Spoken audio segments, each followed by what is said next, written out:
Words ndio zituma maisha inakuwa mtihani na bado inakuwa easy.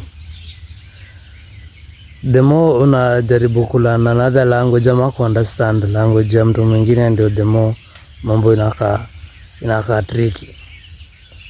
And that's how colonization ili happen.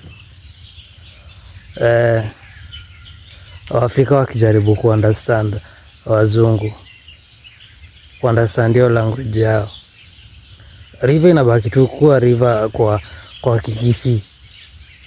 Like tulikuwa iga ku understand perspective ya white man.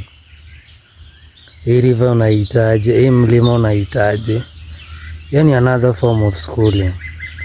Ndio sasa unapata hala. Wacha sasa tu confirm you say ni mafala.